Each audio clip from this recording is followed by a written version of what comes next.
Devocional diário, livro de Lucas, capítulo 24, do 14 ao 17. Diz assim a palavra de Deus. E iam dialogando sobre todos os fatos recentemente ocorridos. Enquanto trocavam ideias e discutiam, o próprio Jesus se aproximou de ambos e começou a caminhar com eles. Entretanto, os olhos deles foram impedidos de conhecê-lo. Então ele lhes questionou: o que vos preocupa e sobre o que ides discutindo durante vossa jornada? E eles pararam entristecidos. Veja, podemos ver que aqueles dois homens estavam rumo a uma cidade chamada Emaús, conversando entre si a respeito da morte de Jesus e provavelmente conversando a respeito do que eles iriam fazer desde então, diante daquela situação devastadora. Porém, vemos que Jesus, ao se aproximar deles como um peregrino, questionou eles como um curioso qualquer a respeito do que eles conversavam, pois dava para perceber a preocupação que aqueles discípulos se encontravam. Veja que os olhos deles estavam encobertos, para que não percebesse que aquele na qual estava em sua companhia era o próprio Senhor Jesus.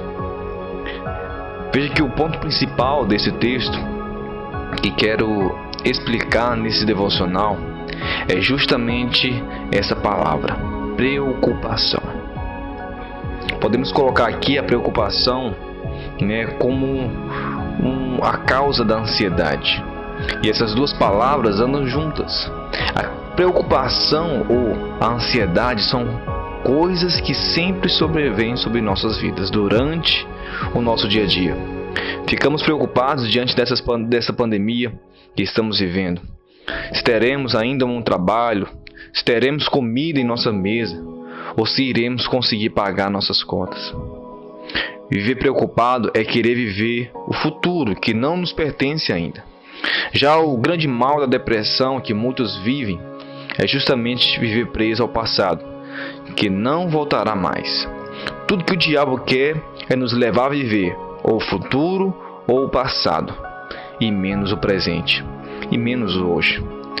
Viver no passado é justamente viver aquilo que ficou para trás, viver angustiado, por justamente aquilo que deixamos de fazer ou não fizemos. Veja que quando vivemos com essa preocupação dentro de nós a respeito de como será o amanhã, passamos a viver com medo e angustiados e acabamos por final saindo da posição do descanso. E essa posição já nos foi conquistada lá na cruz do Calvário. Há um texto em Mateus capítulo 6, versículo 25 ao 34 que diz: portanto, vos afirmo, não andeis preocupados. Olha só essa palavra vindo à tona novamente no texto. Não andeis preocupados com a vossa própria vida, quanto ao que haveis de comer ou de beber, nem pelo vosso corpo, quanto ao que haveis de vestir. Não é a vida mais do que o alimento, e o corpo mais do que as roupas? Contemplai as aves do céu.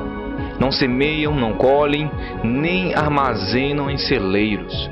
Contudo, vosso Pai Celestial as sustenta. Não tendes vós muito mais valor do que as aves? Qual de vós, por mais que se preocupe, podeis acrescentar algum tempo à jornada da sua vida? E por que andais preocupados quanto ao que vestir? Observai como crescem os lírios do campo. Eles não trabalham nem tecem. Eu, contudo, vos asseguro que nem Salomão, em todo o seu esplendor, em toda a sua glória, vestiu-se como um deles. Então, se Deus veste assim a erva do campo, que hoje existe e amanhã é lançada ao fogo, quanto mais a vós outros, homens de pequena fé. Portanto, não vos preocupeis dizendo: que iremos comer, que iremos beber, ou ainda, com que nos vestiremos? Pois são os pagãos que tratam de obter tudo isso. Mas vosso Pai celestial sabe que necessitais de todas essas coisas. Buscai assim, em primeiro lugar, o reino de Deus e a sua justiça, e todas essas coisas vos serão acrescentadas. Portanto, não vos preocupeis com o dia de amanhã, pois o amanhã trará suas próprias preocupações. É suficiente o mal que cada dia traz em si mesmo. Veja que o texto de Mateus, o próprio Senhor Jesus nos fala para não andarmos preocupados. Se o próprio Deus faz questão de dizer, é porque existe um grande mal para nós em vivermos dessa maneira, em vivermos preocupados. Diante de tudo isso, quero lhe mostrar na palavra de Deus o remédio que te dará alívio diante da ansiedade que você possa estar vivendo nesses dias. Veja que no verso 29, no texto anterior que nós estávamos lendo, ao 32 diz assim: porém eles muito insistiram, rogando-lhe: fica conosco, pois é tarde, e o dia já está chegando ao fim. Então ele entrou para ficar com eles. E aconteceu que, quando estavam reclinados ao redor da mesa, tomando ele o pão, deu graças, partiu e o deu a eles. Neste mesmo instante, se lhes abriram os olhos e o reconheceram. Ele, contudo, desapareceu diante dos olhos deles. E questionaram-se entre si: porventura não nos queimava o coração quando ele, durante a nossa jornada, nos falava, quando nos explicava as Escrituras? Uau!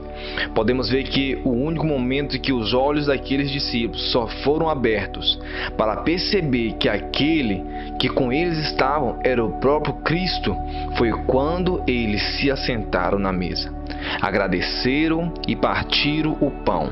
Só então Jesus se apresentou a eles. Só então os seus olhos espirituais foram abertos.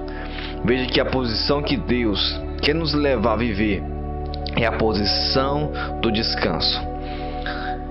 Estar sentado aponta para uma posição de descanso. Veja que Deus só pode fazer nas nossas vidas quando resolvemos descansar nele.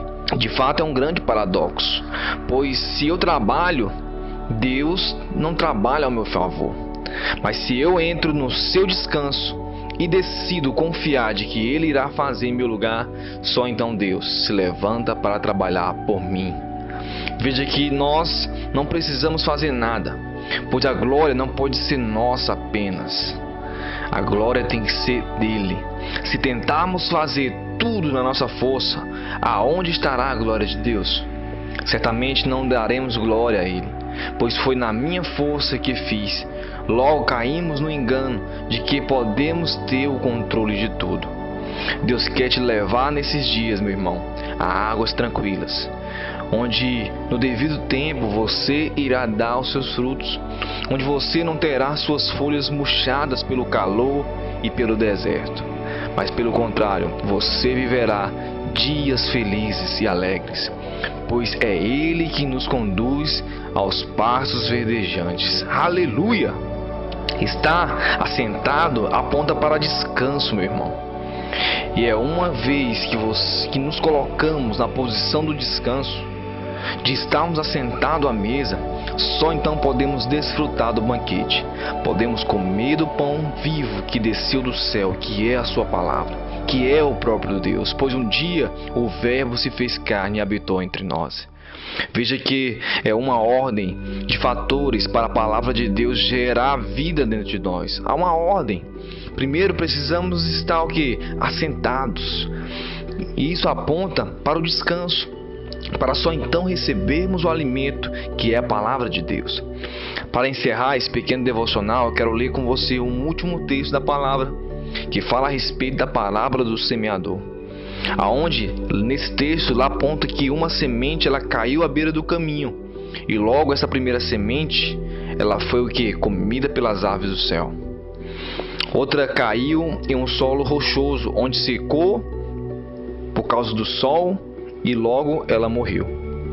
Porém, outra semente que aquele semeador estava a semear, que aponta para o próprio Deus, que é o semeador, essa outra caiu em um terreno onde havia espinhos, que com o tempo foi sufocada por esses mesmos espinhos.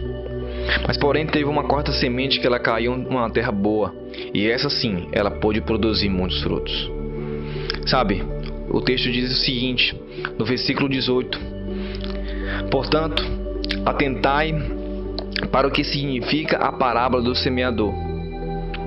Quando a uma pessoa escuta a mensagem do reino, mas não a compreende, vem o maligno e arranca o que foi semeado em seu coração. Estas são as sementes que foram semeadas à beira do caminho. O que foi semeado em um terreno rochoso, esse é o que ouve a palavra e logo aceita com alegria. Contudo, visto que não tem raiz em si mesmo, resiste por pouco tempo, e quando por causa da palavra chegam os problemas e as perseguições, logo perde ânimo. Quanto ao que foi semeado entre os espinhos, este é aquele que ouve a palavra, mas as preocupações, olha só a palavra aqui, preocupação, vindo novamente, mas as preocupações desta vida e a sedução das riquezas sufocam a mensagem, tornando-a infrutífera. Veja que o texto diz que as preocupações da vida e a sedução das riquezas são a causa da palavra de Deus se tornar infrutífera e sem efeito dentro de nós. Uma vez que andamos preocupados, tornamos a palavra de Deus infrutífera. De nada ela adiantará e nenhum proveito poderemos ter dela. Se preocupar é um sinal de falta de fé. Se preocupar ou andar preocupado é falar para Deus que não confiamos que Ele irá fazer por nós. Por isso, a importância de confiarmos e descansarmos nele. Pois uma vez que descanso, Deus passa a lutar por mim. Deus passa a trabalhar por mim. Ele luta as nossas batalhas e vence as nossas guerras. Nossos olhos são abertos para essa revelação quando resolvemos confiar nossas vidas inteiramente nele. Que nesses dias você possa de fato descansar e confiar que Deus vai fazer na sua vida. Confiar que Deus vai trazer o seu sustento e que nada você terá falta. Essa é a palavra que eu deixo para o seu coração e que Deus possa de fato te levar a crescer em fé mais e mais. Em nome de Jesus.